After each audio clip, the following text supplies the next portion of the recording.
Hello, everybody. First of all, I was asked to do this, and I said, no, I don't do public speaking, which is bizarre because I'm in sales, so that's a problem. You're doing really good so far. But then I heard it was with Erin, and we go way back. So, of course, I said yes. That's no pressure on me whatsoever. So I hope you feel it. Thank you. My name is Megan Quirk. I work for PadSquad. We focus on high impact, innovative, creative in the digital space across all platforms. We are really trying to push the boundaries with creative in the digital space. We want to do things that no one else has done before, which makes my job exciting and fun, and I still enjoy it. After being there for 200 years, it feels, in media, if you've been at a job for more than 5 years, it's a lifetime. So, Erin, thank you for being with us. Yeah, thanks for having me. Erin is the owned and personalization director for Inspire Brands, specifically at Arby's. Is that correct? Yes. Perfect. And would you mind telling us a few things so we can get to know you? One, where are you from? Where did you go to college? And also, when you're not eating at Arby's, where do you eat in Atlanta? Because that should tell us everything we need to know. There are other restaurants in Atlanta that's not Arby's. I wouldn't know that. I mean, there's Sonic and Buffalo Wild Wings and Jimmy John's, right? All of the Inspire Brands portfolio. As Megan mentioned, my name is Erin Everhart. So I run the digital retail and loyalty program at Arby's. So any sale that comes through web, an app, or our rewards program that ultimately hits my P&L. So if everyone can go to Arby's and order ahead, buy a Reuben today, happy St. Patrick's Day, you would help me make my bonus. I would greatly appreciate that. I was born and raised in Atlanta. Is anyone else born and raised in Atlanta? Well, 2, 3 people. That is honestly fascinating that we have this many people that were born and raised here. Which is a fun fact. Went to school at University of Florida. Even more Gators. This is great. I am personally glad that Florida is not in the NCAA tournament because I can make unbiased selections and my bracket is doing pretty good so far. Thank you, Furman. Appreciate that. Sorry, Arizona. Sorry, Arizona. So at Arby's, so everything that runs through digital goes through me. And Arby's is so fascinating. So we're a 59-year-old brand, but we were very late to the digital game. We just launched e-commerce a year and a half ago. And so that's really why I came on. Prior to that, I was at 6 years at Home Depot doing a range of media and content in e-commerce. And Arby's called and said, hey, we need someone to build digital for this iconic brand. And I'm like, heck yeah, sign me up. That sounds great. So my challenges are how do I drive awareness and activation for a brand that everyone knows, right? There's not a man, woman, or child out here that says we have the meats and you don't immediately think of Arby's, but you probably don't associate, oh, there's digital channels and we're trying to activate all of this. And so that's kind of what my purview looks at. Love that. Well, let me tell you a fun tip about myself. I have a go-to Arby's order. Oh yeah, what's that? People, they have Diet Dr. Pepper. That's important. And also mozzarella sticks through a drive-through. Come on. That's where it's at right there. Can you tell us a little bit about, when you're looking at your audience and you're looking at retention and acquisition and you're looking at, these lapsed customers, how are your strategies differing between those audiences? Yeah, so I kind of have 2 cuts of how I think about it. I have the core Arby's user, right? And maybe there are a few of you in this room who do consider core Arby's users, but in full transparency, they're dying, right? They are 55 plus. They are our Eds of the world. They grew up on... Good for my age. They grew up on 5 for $5, right? Like those are the core Arby's demographics. And so I'm trying to figure out, hey, how do I engage this group to be able to use digital channels and sign up for a rewards program? But then I have this whole other demographic, the younger demographic, the older millennials, right? That don't really consider Arby's if they're thinking about fast food.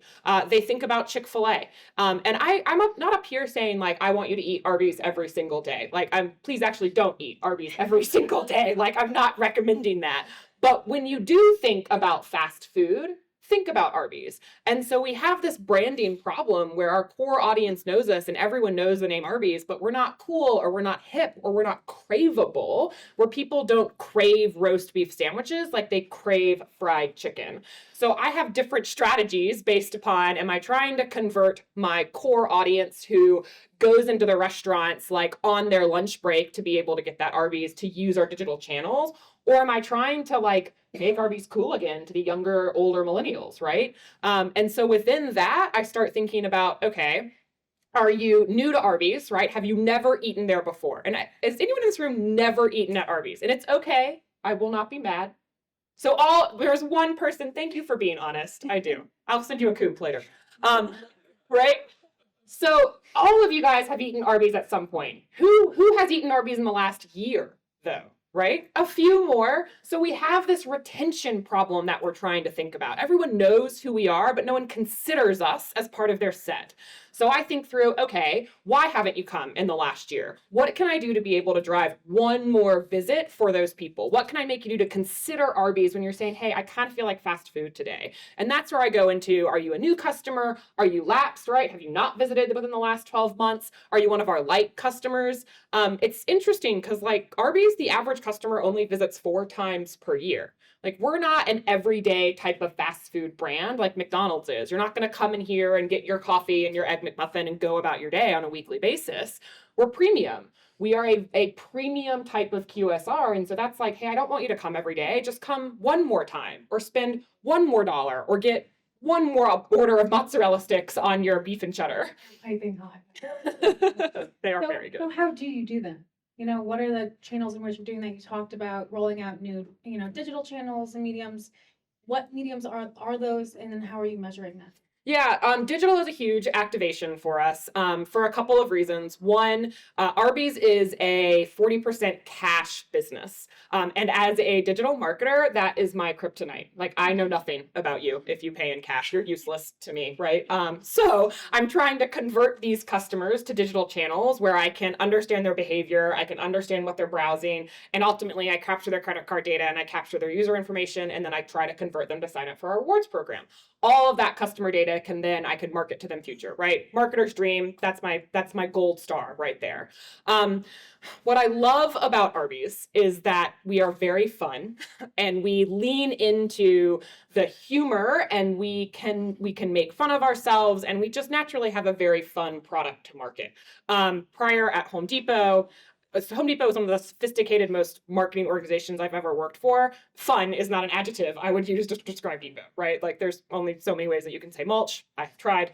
But at Arby's, I'm like, hey, how can I take some fun business problems and try to get people to think about us again? Literally this week. So Arby's, we are changing our large cup size by like 6 ounces, right? Like no one's really gonna know. First of all, let me stop you right there. Your cups are already ginormous. They're going down in size because our large cups are huge. It's 38 ounces. 38 ounces of any liquid is way too much liquid for one city. So we're downgrading our cup sizes, but we've over-ordered on the old cup sizes. And so we have like a surplus of these large cups in here. So we're like, oh shit, we are going to like eat all of this cost because we have tens of millions of extra cups. And so I'm like, actually, I feel like we could really have fun with this. So we leaned into an activation this week is like, our extra cups are your extra savings. And we just told people like, we ordered too many cups. Like come buy a free large drink with your purchase and you can get and help us like get rid of our inventory. And that's really fun for Arby's, right? And is it successful? It is successful. Yeah, I mean, it launched on Wednesday, so I have like 2 days of data. But I'm happy with so far where we've come. But those are examples where it's like, how can I find something that's culturally relevant? That's a business problem that I'm trying to solve. And then ultimately, at the end of the day, what I hate about Arby's is that, or any fast food in general, really, we are a value-driven industry, right? Like at the end of the day, people come for QSR for cheap food, period. And people will do that when they have an incentive or a discount or a value. And it's really unfortunate that we've become like the Bed Bath & Beyond of the new industry where like you only come when there's the coupon attached to it. But I know a good incentive will drive people to at least try to consider Arby's. So I do hope at least 5 of you in here download the app, sign up for a rewards program, and get that free large drink. So is that how you're measuring those things through the app, the usage through the app, or through actually, using the coupons? And are you able to track that? Yeah. A couple things. At the end of the day, my biggest metric is sales, period. Like I just need to drive more digital sales for my business. I have a very large number I need to hit. Now, there's a number of different things that go into that sales target, but my top 3 KPIs will be visits. And so is it web visits or is it app downloads? It's going to be conversion rate, right? And then it's going to be average check. Like, it's a very simple math formula. Visits times conversion rate equal times average check is my sales.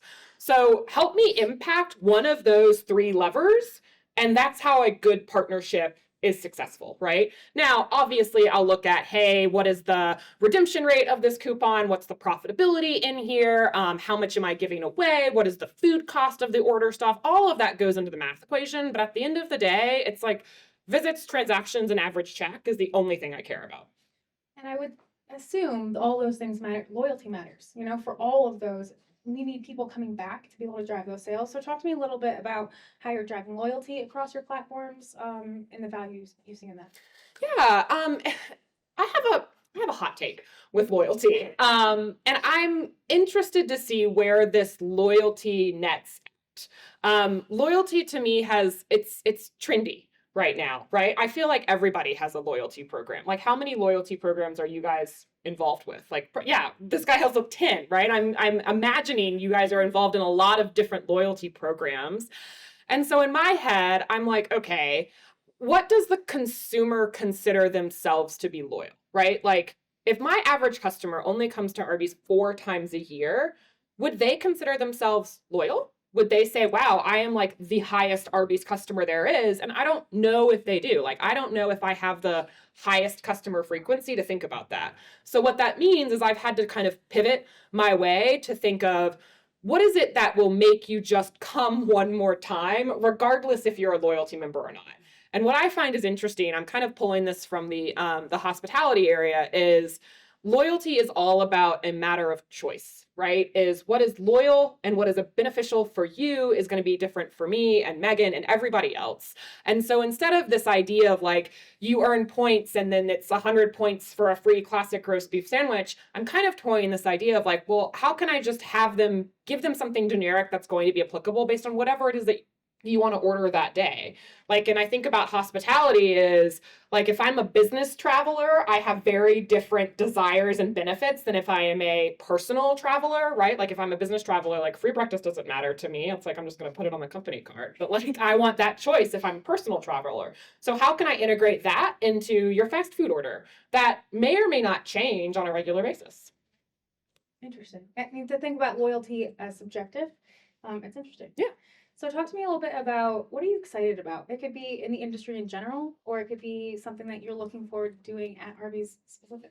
Yeah, I'll take the Arby's specifically. So we just launched our e-commerce platform a year and a half ago. So 2021 was all about building the platform. It's a homegrown proprietary system, like everything from the checkout flow, all of our CDP, everything is proprietary to Inspire. It was building those capabilities. 2022 was selling it into our franchisees. 2022 was a rough year for me, guys. So getting everyone onboarded into our centralized POS system and getting them onto our rewards program, and then getting them on to our actual e-com system. So 2023 is where I get to have some fun. Like, we're actually going to start marketing this. We're putting this on national media. Like, I have goosebumps right now just thinking about this. Like, we've been working on this for so long, and I'm finally going to be able to talk about it and see it out in work that I'm doing. And we have some really fun activations planned over the course of this year that starts integrating digital as a core fabric to our brand, right? And that, for an old brand who's never done digital before, it's the hardest part of my job, is getting people who aren't marketers and aren't digital folks to think about digital, right? If you interacted with franchisees or anyone else, like, they are so smart, but they are so stupid about digital. And so I have to really change the way I'm thinking to get them bought into all of these things that we're doing, even though right now I have just like a teeny tiny blip of my total impact on % of store sales. So if digital is new, what were you doing? Circulars? I mean, talk to us a little bit. Like, what was the? Yeah. The amount of money we spend on print, guys, is bananas. And it shocks me every single day. It was a lot of brand awareness campaigns, right? A lot of upper funnel stuff, a lot of getting people into the drive-through, right? And now I'm figuring out, well, how do I just make Arby's more convenient for you? And convenience can mean a couple different things to a couple different people. It can mean ease of ordering, right? It can mean I don't have to pay with cash. I can pay with Google Pay or whatever it might be. It can mean, hey, I'm going to get it delivered to my house because I literally cannot drive to an Arby's right now, right? It can mean value for you. And so that's kind of the solve that I'm trying to go in here. So they do have their own app, so I should be using it. Yes, we do have our own app. I expect an increase of app downloads later today, so I'm going to look at my metrics. It's delivered from the app, or does it still go through a third party? Yeah, still goes through a third party, right? So, God, delivery is hard, guys. It's so hard. As we were thinking about launching this, right, we first wanted to launch with pickup experience because it's the easiest and it's easiest operationally.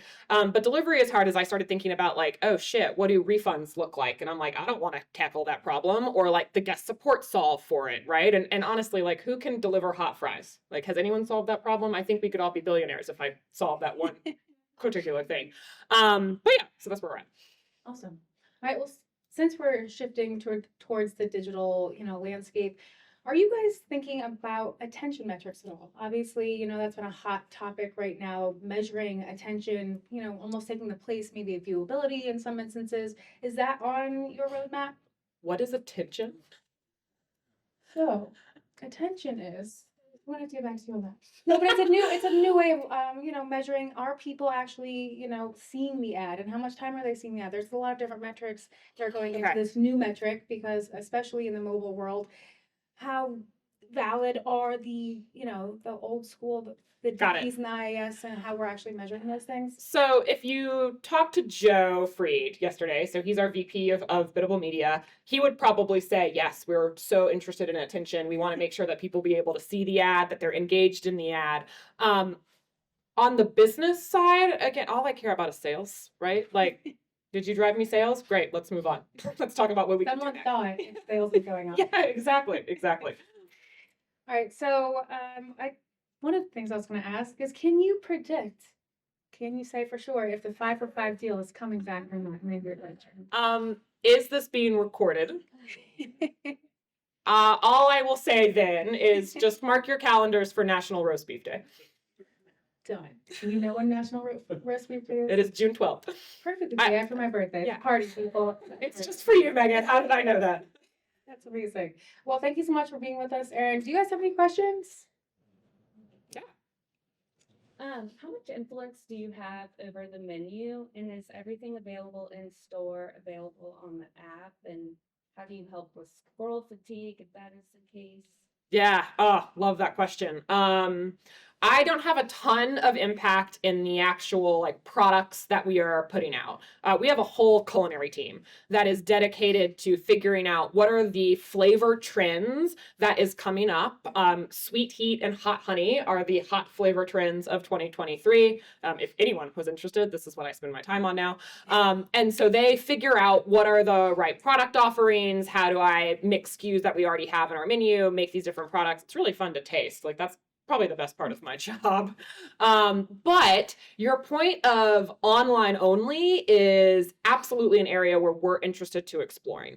And I think about that for a couple of different ways. One, the exclusivity aspect, like everyone just wants to feel a part of the club. And so I think there's something interesting that can be online only SKUs that you can only get in the app, because it also will help me, again, drive those people who are using cash to convert online, sign up for a rewards program. I get their customer data. What's also interesting to me about the online only aspect is it can help operationally on things that have just longer cook times. So Chipotle did this last year or 2 years ago when they did their quesadilla and it was online only. And I thought that was brilliant because the reason why they did that, what I believe is the quesadilla actually makes like 10 minutes to cook. And so they know that if you order online, it can send right to the kitchen and they have a longer time in order to prepare it. So you're not just waiting there by yourself and getting frustrated in the restaurant itself, right? So those are areas where I'm like, hey, I can actually probably solve from operational complexities by giving our kitchen just a higher prep time to be able to prepare the food. Was that our timer? Oh God, there's so many hands now. Okay, I think it'll be a lot. So just since you are now focusing on that older millennial demographic, trying to get people that might not necessarily think to crave Arby's or if it's not in front of them. I know I've only been to Arby's when I go to the CNN Center to go to a Hawks game.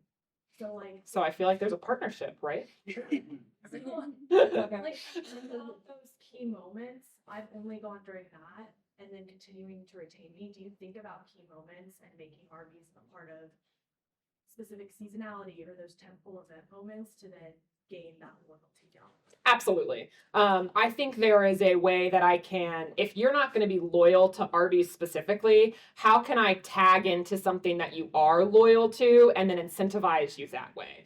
The Hawks game is a really good one. Road trips are another big one, right? Like people just kind of think about those road trips when they have coming on.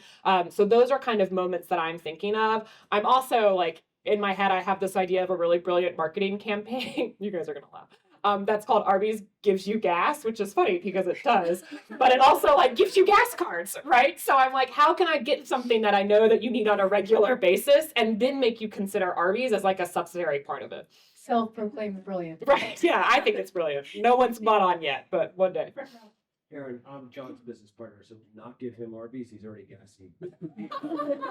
First off, I know that Dunkin' and Buffalo Wild Wings do a lot in the NIL space. What is Arby's doing, or is Arby's in the NIL space again? No, we do a little bit with March Madness, that's going on right now. But honestly, Chick-fil-A kind of owns a lot of the football area, and that was just not something that we wanted to play into. So we haven't dove in heavily as of yet. But it's always a new year. Who knows what could happen? I think we're called elder millennials. Ah, okay. Elder. Wow. I know, it's that. Geriatric. That hit me to my core. Yeah, it actually breaks my heart a little bit, but, so I've been told by my Gen Z people on my team that Instagram's really not that cool anymore, but I'm still on it.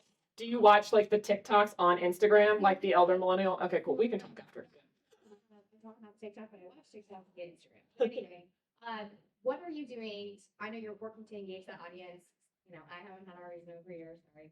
But are you partnering with social at all? Are you looking at different avenues like Twitter, Instagram, things like that to kind of engage that population better? Yeah, we actually just did something. This was not a paid stunt by any means, but The Last of Us. Right.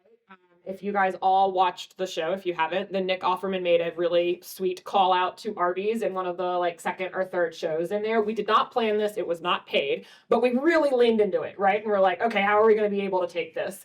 We also lean into anyone who says like Arby's is just a front for money laundering. It's like, okay, great, I've heard it all, right? So absolutely is we're trying to look to figure where these people currently are to get them in the consideration set. And we really do have a big problem of just making either our core product craveable, like how can I get you to crave roast beef, right? How can I get you to be like, wow, damn, that sounds actually really good, or open up your eyes to all of the other menu offerings that we currently have. Like my go-to order is a buffalo chicken slider, a Jamaica shake, and crinkle fries. It's like the perfect mix of salty, spicy, and sweet. But like probably nobody knows that we even have sliders or buffalo chicken. So it's like, how can I make sure that we have that awareness that we are so much more than just roast beef? The club sandwich is legit also. Yeah, and the Reuben is really, really good. Which, fun fact, we sell the most Reubens today on any day of the year. Yeah, it is such a good Reuben. One more question. Hey, I'm Alex with Chips Treats Cookie Delivery. So we kind of are in the same space in terms of trying to engage our customer to download the app, convert to sales. What are some of your most successful like digital campaigns that you're most proud of, and driving that the app downloads and increasing the awareness? Yeah, I wish I had done something like so much cooler, but it's like giving away free stuff. It sounds so boring. It really, but like that's the number one way to get people to do something is so we've done like free mozzarella sticks with your order in local markets if you've downloaded the app. We have a couple other activations coming up this year that I can't quite talk about yet that will be like Is it tied to happening app at Community downloads. I cannot confirm or deny that statement. But yeah, like a value incentive. If we don't give away food, I'm also trying to lean into the merchandise side. So Barbies has really cool swag, really good gear, right? And so I'm trying to figure out, well, how can I use that as a way to activate people? That's not just a discount on the food that you may purchase. Merch. Who knew Arby's had good Fascinating. merch? Love There it. you go. Thank you so much, Erin. Thank you guys.